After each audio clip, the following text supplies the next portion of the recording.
Olá, meus companheiros de leitura, tudo bem com vocês? Bom dia, boa tarde, boa noite. Como vocês passaram a semana? Espero que bem e confio mais ainda que bem. Mais uma semana passando, quarta-feira começando com Ramsés, a Batalha de Kadesh. Já estamos no capítulo 48, galera, e a guerra tá se aproximando cada vez mais, a grande batalha. Muito obrigada por vocês estarem aqui me acompanhando, muito obrigada pelas observações que vocês têm deixado nos comentários, me ajudam a melhorar cada vez mais. Mais uma vez, muito obrigada por vocês estarem aqui, é uma força. Vamos começar? Sem mais delongas, como diz a Flor, do canal Ouvindo Livros, capítulo 48. Shenar fechou-se no seu gabinete com Meba.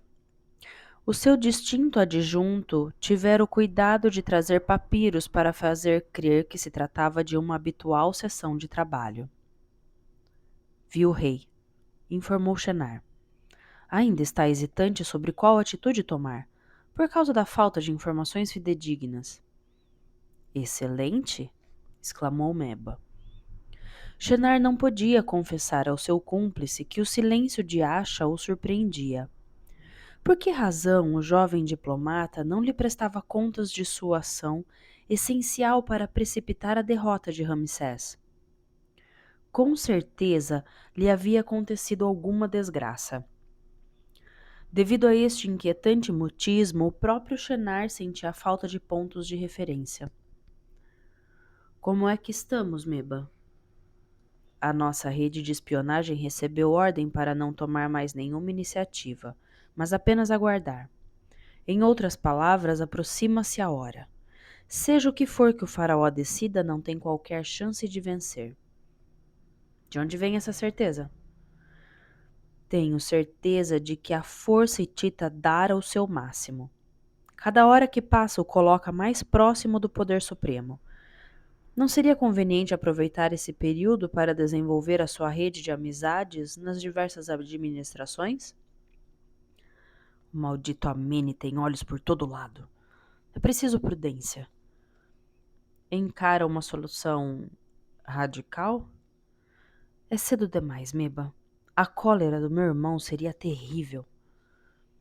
Não esqueça o meu conselho. As semanas vão correr depressa e você precisa estar pronto para reinar, com a concordância dos nossos amigos hititas. Há muito tempo que espero por esse momento. Fique descansado. Estarei preparado. Desorientada, Dolente seguira o mago Ofir. A morte terrível da loura Lita, a guarda do faraó, aquela fuga precipitada. Deixara de ter capacidade para raciocinar. Não sabia para onde ir. Quando Ofir lhe pedira para se apresentar como sua esposa e continuar a luta para restaurar a religião de Atom, o Deus único, Dolente aceitara com entusiasmo. Os dois evitaram o porto de Mênfis, patrulhado pela guarda, e compraram um burro. Vestidos como camponeses, Ofir, que cortara a barba, e a irmã de Ramsés, sem qualquer maquiagem, haviam tomado a direção sul. O espião sabia que seria procurado no norte de Mênfis e para os lados da fronteira, e que tinham poucas chances de escapar das barreiras montadas nas estradas ou da guarda fluvial, a menos que se comportassem de forma imprevisível. Achou ser conveniente pedir asilo aos fervorosos partidários de Akenaton, o rei herético, a maior parte dos quais tinham se reagrupado no Médio Egito, perto da sua capital, a Cidade do Sol, deixada ao abandono. Nota de rodapé. Akhet Aton, o país luminoso do disco solar. Voltando ao texto. Ofir não lamentava ter representado uma comédia que, de momento, se revelava muito útil. Fazendo o dolente acreditar que a sua razão de viver era o amor ao Deus único, Ofir mantinha uma aliada incondicional e se beneficiaria de um abrigo seguro no meio de um círculo de iluminados, até que os hititas invadissem o Egito. Por sorte, antes de escaparem às pressas, Ofir recebera uma mensagem fundamental, cujo conteúdo transmitira a Meba. O plano concebido por Muatali estava em vias de execução. Bastava apenas aguardar o confronto final. Logo que fosse anunciada a morte de Ramsés, Shenar afastaria Nefertari e Toia, e depois subiria ao trono para receber condignamente os hititas. O que Shenar não sabia era que Muatali não tinha o hábito de dividir o poder. O irmão mais velho de Ramsés não teria mais do que um reinado passageiro, e as duas terras se transformariam no celeiro de trigo dos hititas. Descontraído, Ofir saboreou a beleza tranquila do campo egípcio. Levando em consideração a sua posição e a sua qualidade, Acha não fora encarcerado numa das masmorras escuras e úmidas da Cidade Baixa, onde a duração média de vida não ultrapassava 1 ano, mas sim num calabouço de pedra talhada da Cidade Alta, reservado aos prisioneiros de elite. A alimentação era péssima e o leito medíocre, mas o jovem diplomata suportava-os e mantinha sua boa condição física por meio de algumas séries de exercícios cotidianos. Não fora submetido a nenhum interrogatório desde que fora preso, mas sua detenção podia terminar com uma execução sumária. Finalmente, a porta da cela abriu-se. — Como está passando? Perguntou Raya. — Bem. Os deuses lhe foram favoráveis, Acha. Sem mim, teria escapado. Não estava fugindo. É difícil negar os fatos. A aparência é por vezes enganadora. Você é Acha, o amigo de infância de Ramsés. Vivos em Mênfis e em Pi-Ramsés, e achei mesmo a vender alguns vasos raros à sua família. O rei lhe confiou uma missão de espionagem particularmente audaciosa, e não lhe faltou coragem nem habilidade. Engana-se num ponto essencial. Ramsés confiou-me efetivamente essa missão, mas sirvo a outro senhor. Seria a ele, não a Ramsés, que eu teria transmitido os verdadeiros resultados das minhas investigações. A quem está querendo se referir? Ao irmão mais velho de Ramsés, Shenar, o futuro faraó do Egito. Raya coçou a barbicha, pondo em desalinho a perfeita ordem dos pelos que o barbeiro cortara com arte. Portanto, Acha seria aliado dos hititas. Não. Um detalhe decisivo desmentia suas afirmações. Nesse caso, por que estava usando roupas de oleiro? O jovem diplomata sorriu. Como se você não soubesse. Explique-se. É verdade que Muatali quem reina, mas em que facção se apoia e qual é o tamanho real do seu poder? O filho e o irmão brigam entre si, ou a guerra de sucessão já está decidida? Cale-se! Eis as perguntas essenciais às quais eu devia responder. Compreende agora a razão do meu anonimato? A propósito, não poderia você fornecer-me as respostas? Perturbado, Raya saiu batendo a porta da cela. Talvez Acha tivesse feito mal em provocar o sírio, mas ao revelar o seu segredo, esperava estar salvo. Em traje de gala, o imperador Muatali saiu do seu palácio sob a proteção de uma escolta que o ocultava da vista dos que passavam e o punha ao abrigo de algum arqueiro emboscado no telhado de um edifício. Graças aos pregões dos arautos, todos sabiam que o senhor do Hatti devia deslocar-se ao grande templo da Cidade Baixa para implorar os favores do deus da tempestade. Não havia forma mais solene de colocar o Hatti em estado de guerra e mobilizar as suas energias para um triunfo final. Da sua cela, Asha ouviu os clamores que saudavam a passagem do imperador. Também compreendeu que tinha sido tomada uma decisão capital. O conjunto das divindades hititas estava colocado sob a autoridade do deus da tempestade. Os sacerdotes lavaram as estátuas, de forma a evitar a cólera do céu. Mas nenhum hitita deveria formular qualquer dúvida ou crítica. Chegara o momento da ação. A sacerdotisa Puturrepa anunciou as palavras que transformavam as deusas da fecundidade em temíveis guerreiras. A seguir, espetou num porco 7 pregos de ferro, 7 de bronze e 7 de cobre, a fim de que o futuro realizasse os votos do imperador.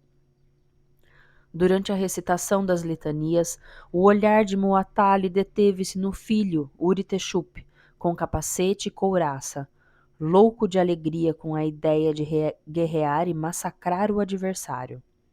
Hattusil permanecia calmo e enigmático.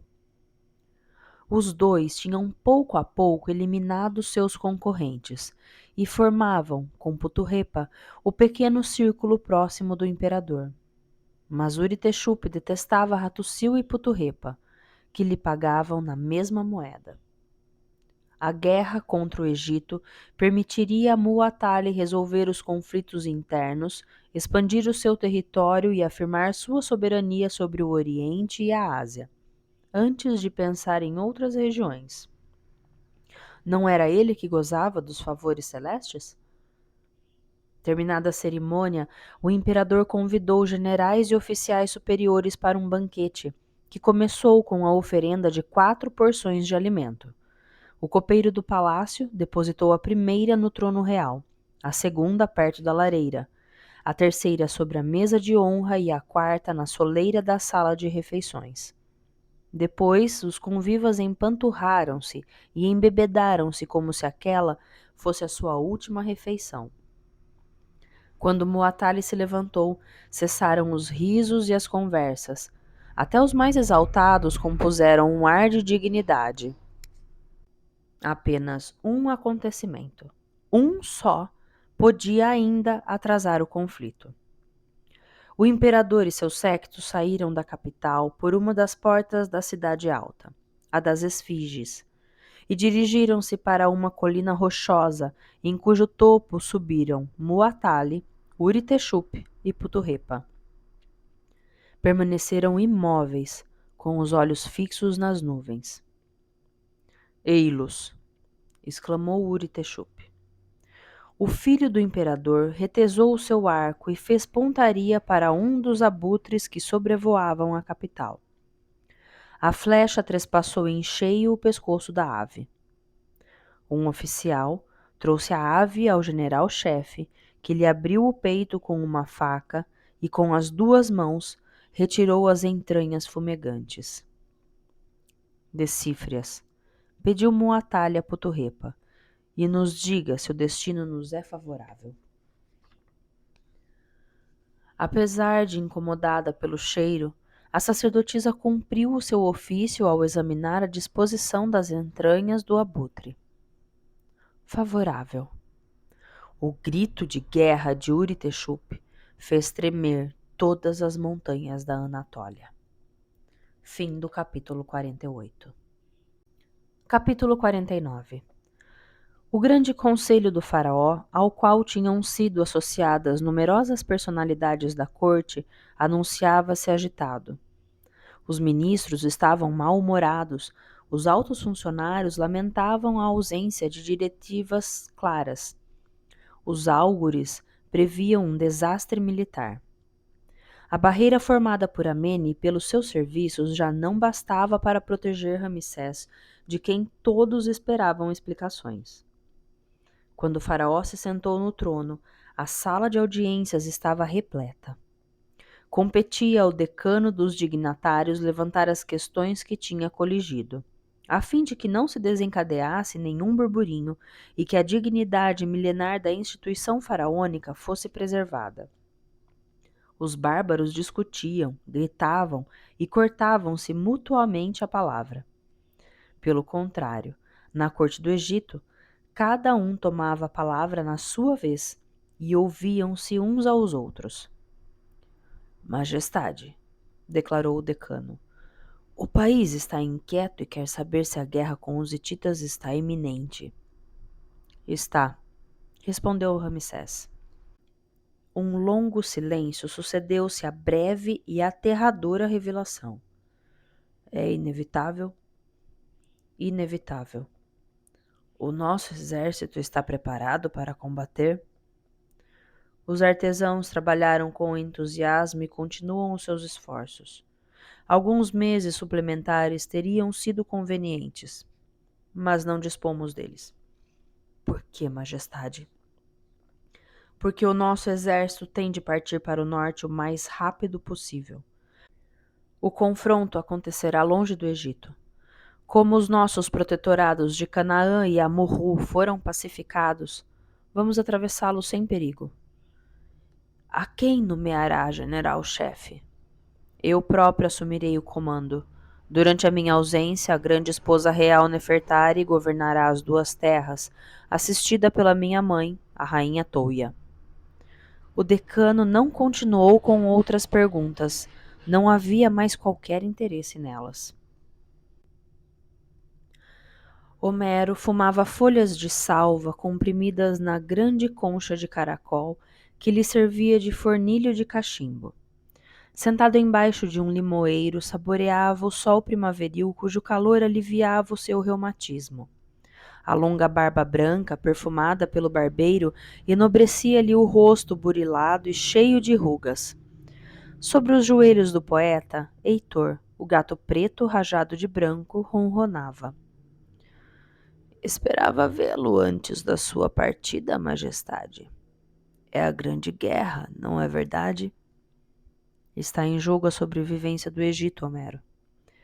Graças aos cuidados dos homens, eu escrevi. Pode ver-se crescer, mesmo num local solitário, uma magnífica oliveira cheia de seiva regada por água em abundância e que os ventos fazem cavar. Uma árvore que se cobre de flores brancas. Mas, de repente, sopra um tornado que a desenraiza e a deixa caída no solo. E se a árvore conseguisse resistir à tempestade? Homero ofereceu ao rei uma taça de vinho tinto com anis e coentros, e ele próprio bebeu um gole. Escreverei a sua epopeia, Ramsés. A sua obra vai lhe deixar algum tempo para isso? Dedico-me a cantar a guerra, as viagens e o gosto dos heróis. Vencedor, vou torná-lo imortal. E se eu for vencido? Imagine os hititas invadindo meu jardim, cortando meu limoeiro, quebrando a minha escrivaninha, assustando Heitor? Os deuses não poderiam tolerar tal desastre. Onde travará a batalha decisiva? É segredo militar, mas a você posso confiá-lo. Será em Kadesh. A Batalha de Kadesh. É um bom título. Muitas outras obras desaparecerão, pode crer, mas esta sobreviverá na memória da humanidade. Nela colocarei toda a minha arte. Um detalhe apenas, Majestade. Gostaria de ver um final feliz? Tentarei não desiludi-lo. Amene sentia-se desamparado. Tinha 1000 perguntas a fazer a Ramsés, 100 pastas para lhe mostrar, 10 casos de consciência a submeter à sua apreciação. E só o faraó podia decidir. Pálido, com a respiração acelerada e as mãos trêmulas, o secretário particular parecia no limite de suas forças. Devia descansar, aconselhou o rei. Mas você vai partir. E durante quanto tempo? Estou me arriscando a cometer erros e a enfraquecer o reino. Tenho inteira confiança em você, Amene, e a rainha o ajudará a tomar as decisões corretas. Diga-me a verdade, majestade. Tem alguma chance, só uma, de vencer os hititas? Conduziria os meus homens para o combate se já estivesse derrotado antes da luta? Consta que esses bárbaros são invencíveis. Quando o inimigo é identificado, torna-se possível vencê-lo. Tome bem conta do nosso país, Amene. Shenar saboreava costeletas de cabrito grelhadas, temperadas com salsa e aipo. Considerando o sabor pouco estimulante, espalhou especiarias sobre a carne. O vinho tinto de boa qualidade pareceu-lhe medíocre. Shenar chamou o mordomo, mas foi um hóspede inesperado que entrou na sala de refeições. Ramsés, quer partilhar da minha refeição? Sinceramente, não. A secura do tom de voz cortou o apetite de Shenar, que achou preferível sair da mesa. Vamos para o abrigo da parreira? Como quiser. Sentindo uma ligeira indigestão, Shenar sentou-se numa poltrona do jardim. Ramsés, em pé, contemplava o Nilo. Parece irritado, majestade. É a iminência do conflito? Tenho outros motivos para estar descontente. E eles me dizem respeito? Sim, Shenar. Tem algum motivo de queixa sobre o meu trabalho no ministério? Sempre me detestou, não é verdade? Ramsés, existiram motivos de discórdia entre nós, mas esse período já passou. Acha mesmo? Pode ter certeza. O seu único objetivo, Shenar, é apoderar-se do poder, mesmo à custa da mais vil das traições. Shenar sentiu-se como se tivesse recebido um soco no estômago. Quem me caluniou? Não dou ouvidos a mexericos. A minha opinião baseia-se em fatos. É impossível. Numa moradia de Mênfis, Serramana descobriu 2 cadáveres de mulher e o laboratório do mago que tentou enfeitiçar a rainha. E por que haveria de ser eu o implicado nesses abomináveis dramas? Porque essa moradia lhe pertence, embora tenha tomado a precaução de colocá-la em nome de nossa irmã. Os serviços de cadastro são positivos. Tenho tantas casas, sobretudo em Mênfis, que nem sequer sei-lhes o número exato. Como posso saber que se passa em cada uma delas? Um de seus amigos não era um mercador sírio chamado Raya? Não se tratava de um amigo, mas de um fornecedor de vasos exóticos. Na realidade, um espião a serviço dos hititas. É terrível? Mas como eu podia saber? Ele convivia com centenas de personalidades. O seu sistema de defesa é hábil, mas sei que a sua desmedida ambição o levou a trair o seu país e a colaborar com os nossos inimigos. Os hititas precisavam de cúmplices dentro do nosso território, e o principal aliado deles foi você, o meu próprio irmão. Mas que loucura atravessa a mente, Ramsés? Só um ser abjeto poderia se comportar dessa forma? Você é esse ser abjeto, Shanar. Sente prazer em injuriar-me sem razão. Cometeu um erro fatal, Shanar, em pensar que todos são corruptíveis. Cometeu um erro fatal, Shanar, em pensar que todos são corruptíveis.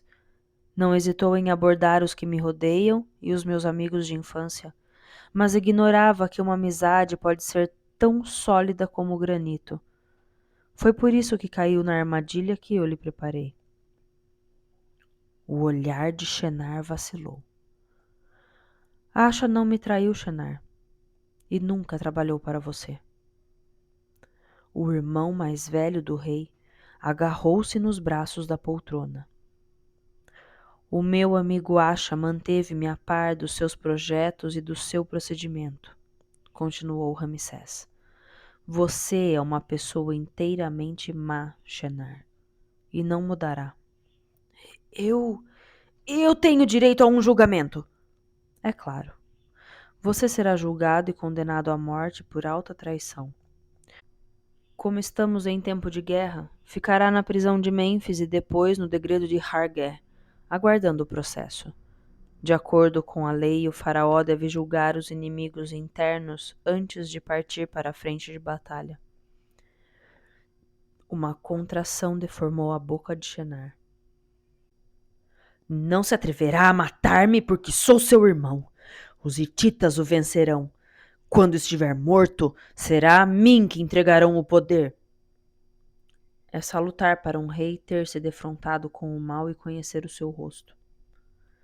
Graças a você, Shenar, serei o melhor guerreiro. Fim do capítulo 49. Capítulo 50. A camponesa hitita contara a Ramsés as peripécias vividas em companhia de Axa e a sua viagem para o Egito, onde, graças à mensagem do diplomata, havia sido tão bem acolhida e rapidamente conduzida à presença do faraó. De acordo com as promessas de Axa, Ramsés deu a hitita um alojamento em Pi-Ramsés e uma renda vitalícia que lhe permitiria alimentar-se, vestir-se e pagar os serviços de uma criada. Louca de reconhecimento, a camponesa teria gostado de poder informar ao monarca sobre o destino de Axa, mas não sabia o que lhe acontecera. Ramsés rendeu-se à evidência. O seu amigo fora preso e, com certeza, executado. É certo que Axa poderia utilizar a sua última cartada, fazer crer que trabalhava para Shenar e, portanto, para os hititas. Mas ter-lhe-iam dado a oportunidade de se exprimir e de convencê-los? Qualquer que fosse a sua sorte, Axa cumprira da melhor forma a sua missão. A sua breve mensagem continha apenas 3 palavras, mas que levaram a decisão de Ramsés entrar em guerra. Kadesh, depressa, perigo. Axa não escrevera mais nada, com medo de que a mensagem fosse interceptada. Também não se abrira com a camponesa, com medo de ser traído, mas as 3 palavras diziam o suficiente. Quando Meba foi convocado pelo grande conselho, precipitou-se para sua casa de banho e vomitou. Teve de recorrer aos perfumes mais intensos à base de rosa da Ásia para disfarçar o mau hálito. Desde a prisão de Shenar, que deixara a corte em estado de choque, o adjunto do ex-ministro dos Negócios Estrangeiros esperava ser jogado na prisão. Fugir teria sido a prova da sua cumplicidade com Shenar, e Meba nem sequer podia avisar Ofir, que andava fugido.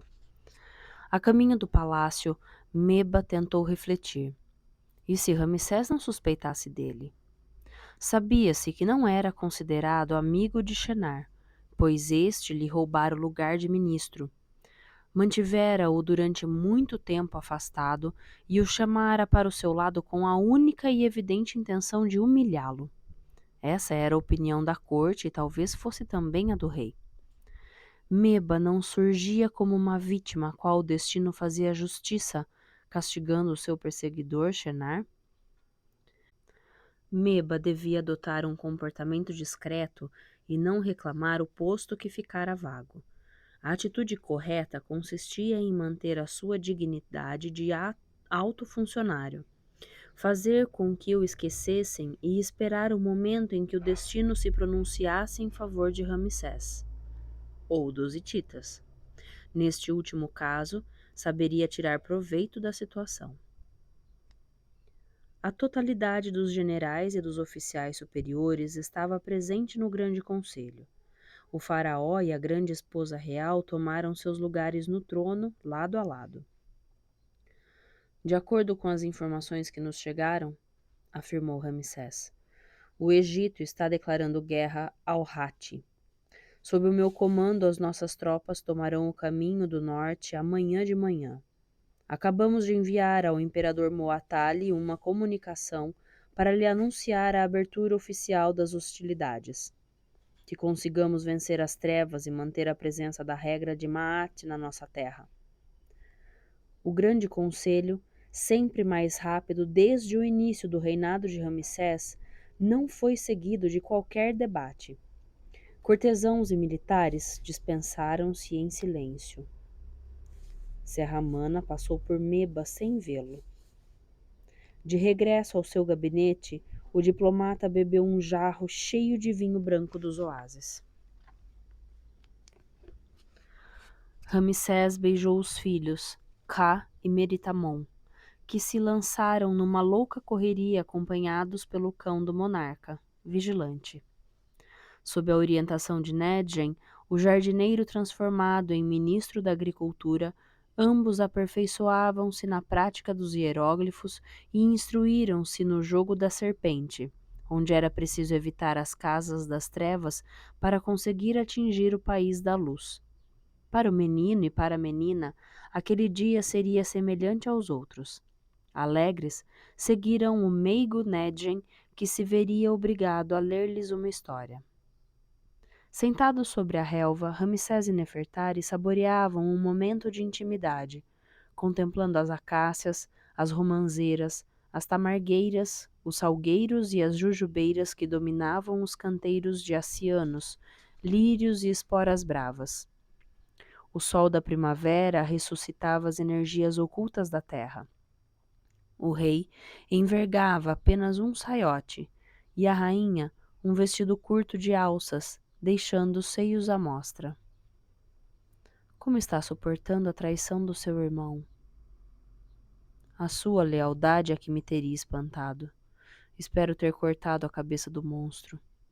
Graças à coragem e perícia de Asha, mas ainda há zonas de sombras. Não encontramos o mago e é provável que Shenar tenha outros aliados, egípcios ou estrangeiros.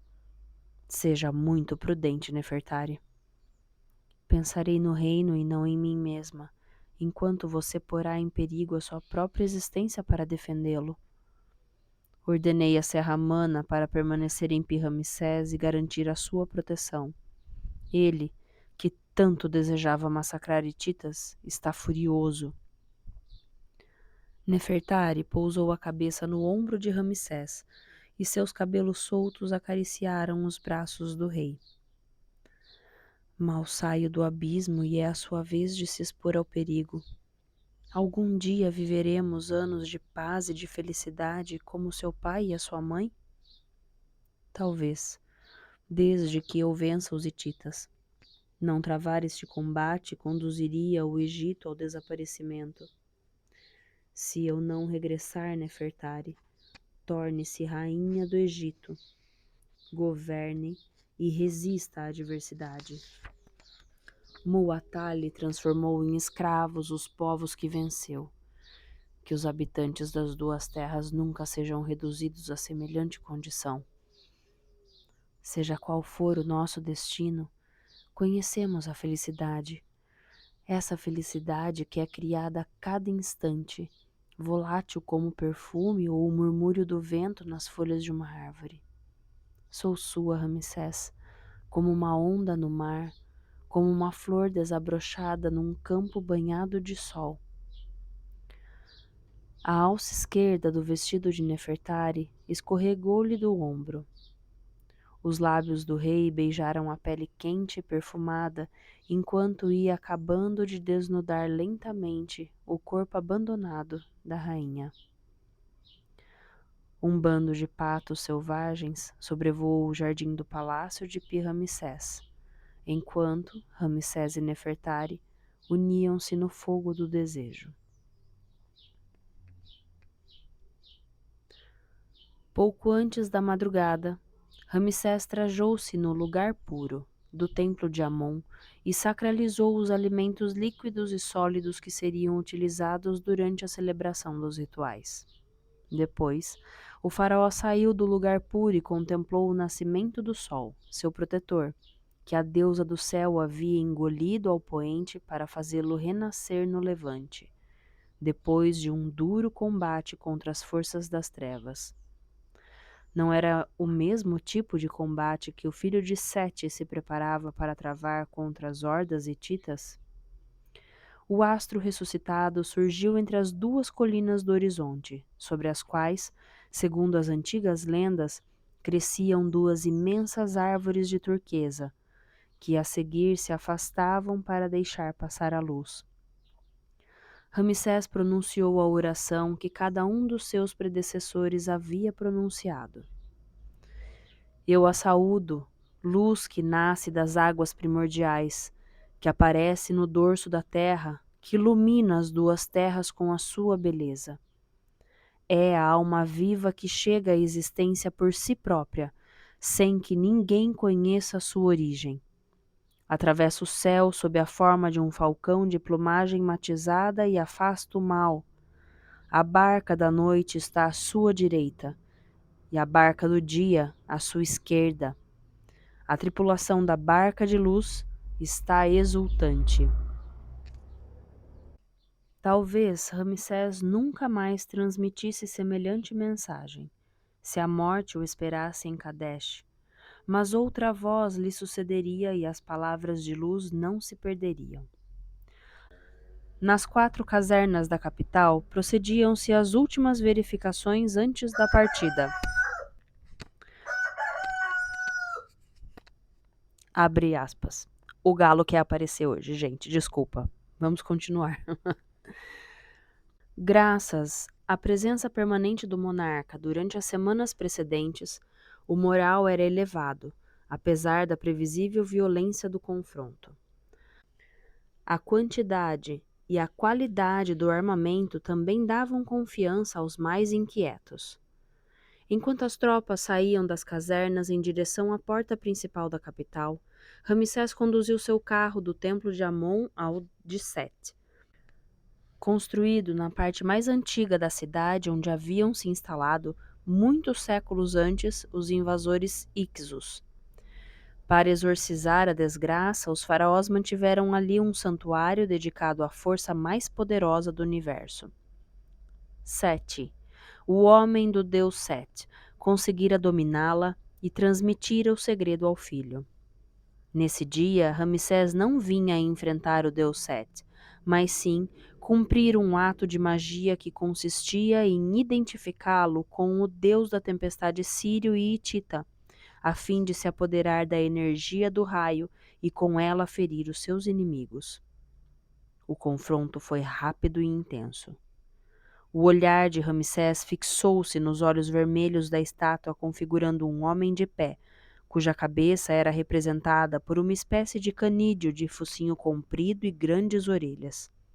A base tremeu e as pernas do deus pareceram avançar. Set, vós que sois a potência, associai-me ao vosso Ka e dai-me a vossa força.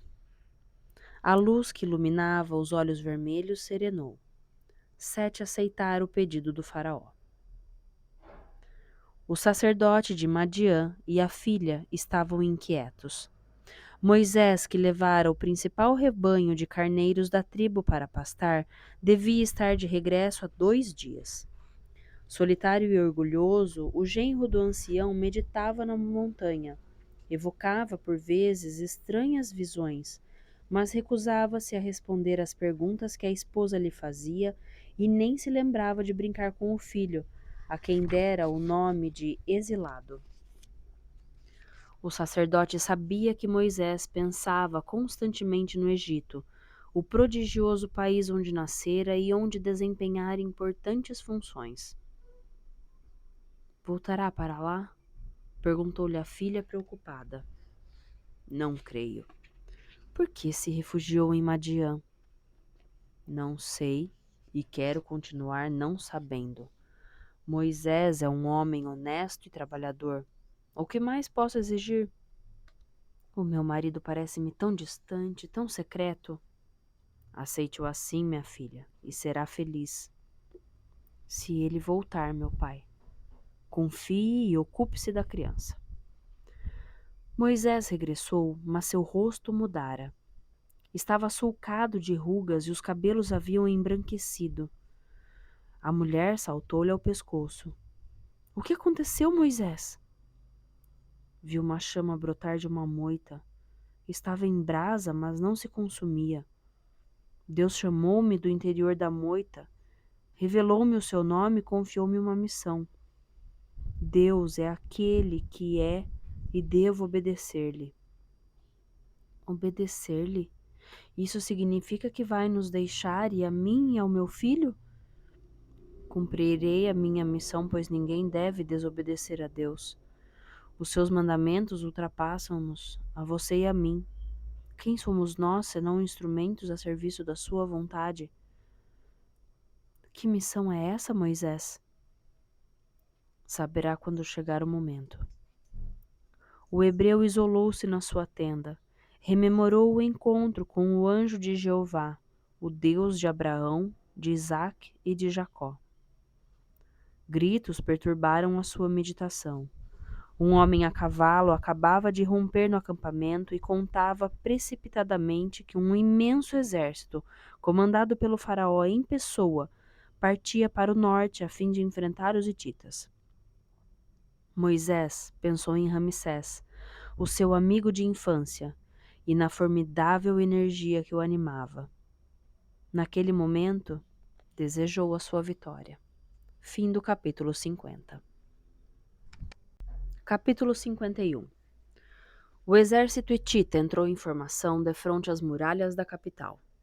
Do alto de uma das torres de vigia, a sacerdotisa Puturrepa viu alinharem-se os carros, depois os arqueiros e os soldados de infantaria.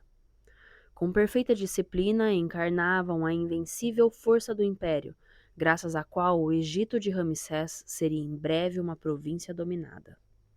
Como era de se esperar, Muatalli respondera à declaração de guerra de Ramsés com uma carta semelhante, redigida em termos protocolares. Puturrepa teria preferido manter o marido ao seu lado, mas o imperador exigira que Hattussil, o seu principal conselheiro, estivesse presente no campo de batalha. O general-chefe Uritexupe avançou para os seus soldados com uma tocha na mão. Acendeu uma grande fogueira e aproximou do fogo um carro que nunca fora usado. Com uma massa, desmontou-o e queimou-lhe os pedaços. Assim será destruído qualquer soldado que recuar perante o inimigo. Assim o Deus da tempestade o aniquilará pelo fogo. Com esta cerimônia mágica, Uritexupe dava às suas tropas uma coesão que nenhum confronto, por mais violento que fosse, conseguiria enfraquecer. O filho do imperador estendeu a sua espada para o general Muatalli, em sinal de submissão. O carro imperial tomou a direção de Kadesh, que seria o cemitério do exército egípcio. Vitória em Tebas e a deusa Mut está satisfeita.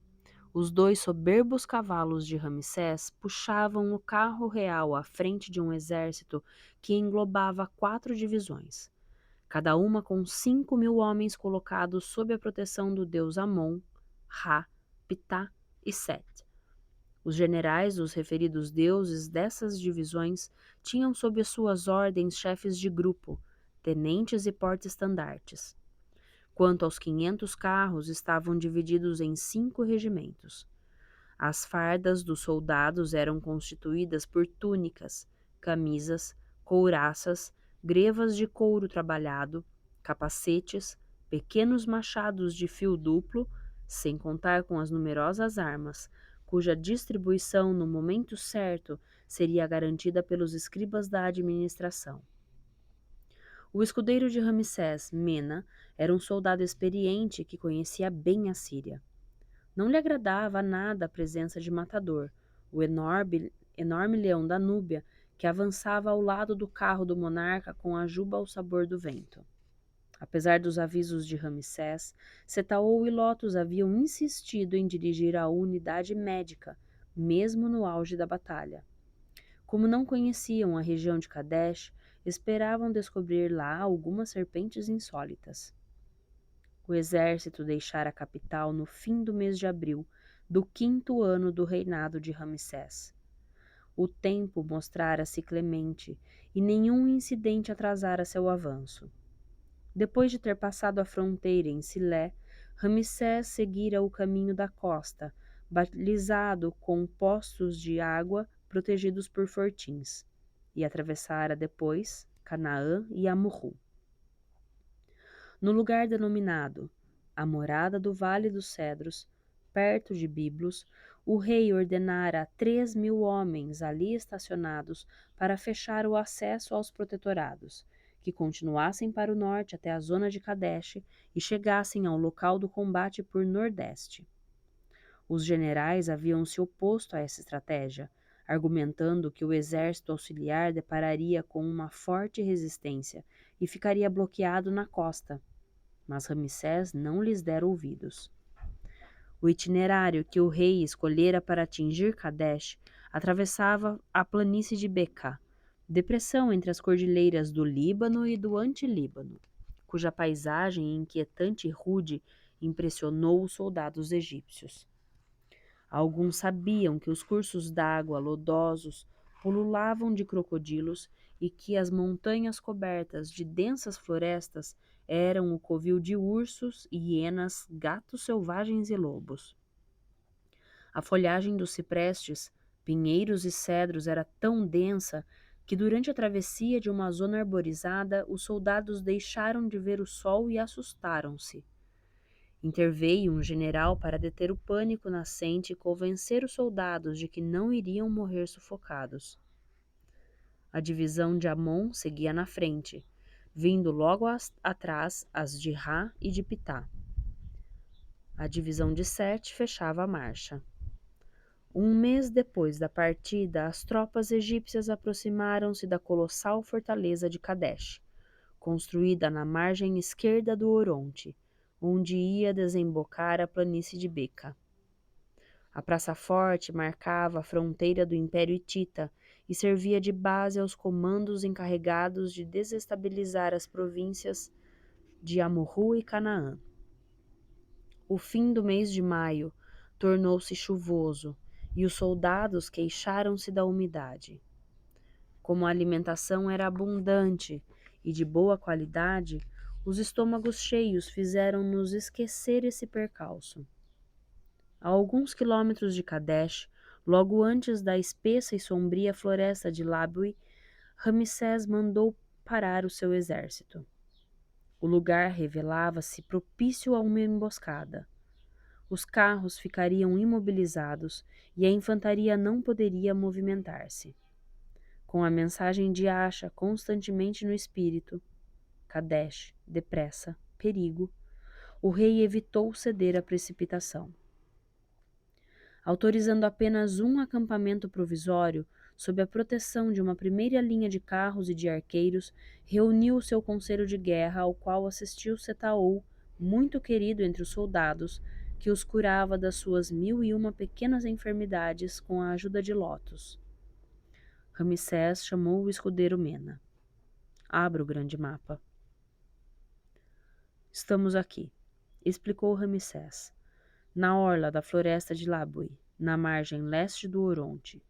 À saída do bosque existe um primeiro val que nos permitirá atravessar o rio, fora do alcance dos arqueiros hititas colocados nas torres da fortaleza. O segundo val, mais ao norte, fica demasiado próximo. Passaremos a boa distância da Praça Forte e faremos nosso acampamento a nordeste para atacá-los pela retaguarda. Este plano os agrada? Os generais não emitiram qualquer opinião. Os olhos do rei faiscaram. Ficaram mudos?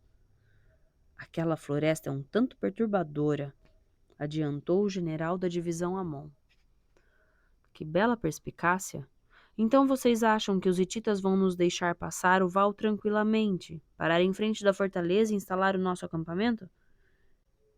Este é o plano que vocês, generais, querem me entregar, apenas esquecendo um detalhe: a presença do exército hitita.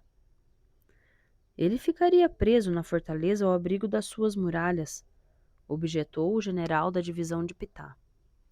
Se Muatali fosse um guerreiro medíocre, é claro que seria assim que agiria.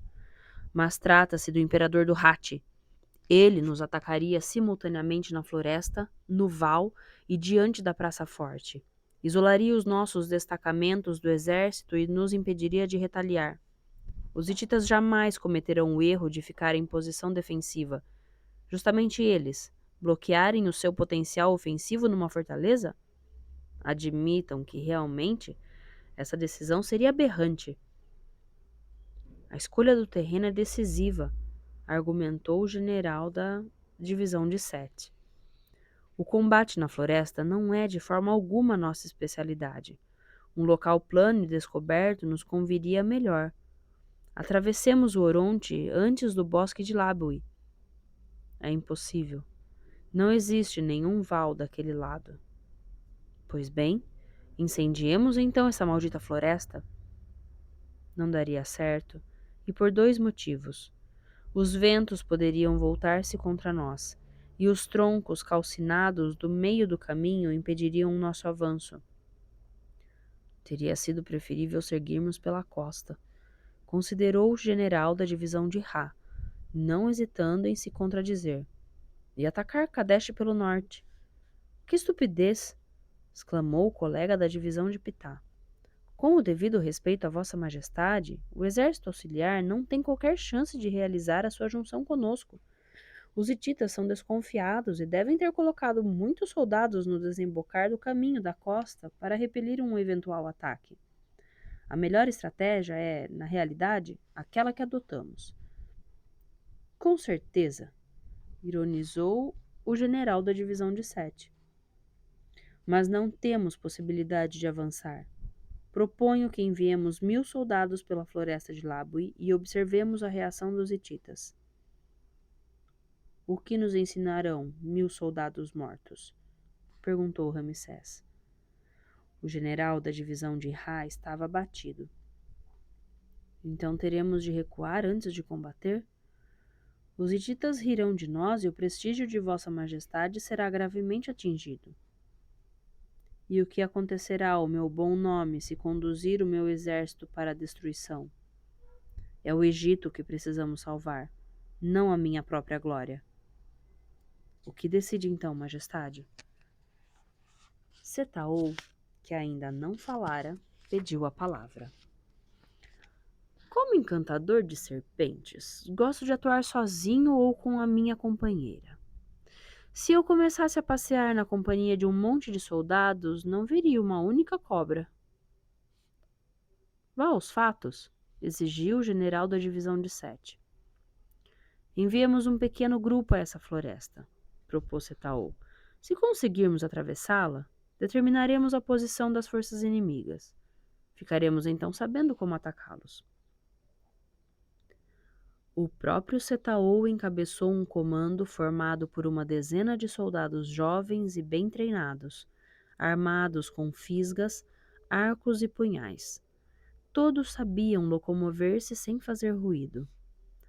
Logo que penetraram na floresta de Labui, onde reinava a sombra em pleno dia, dispersaram-se, levantando várias vezes os olhos para o topo das árvores para detectar eventuais arqueiros, posicionados nos ramos mais altos.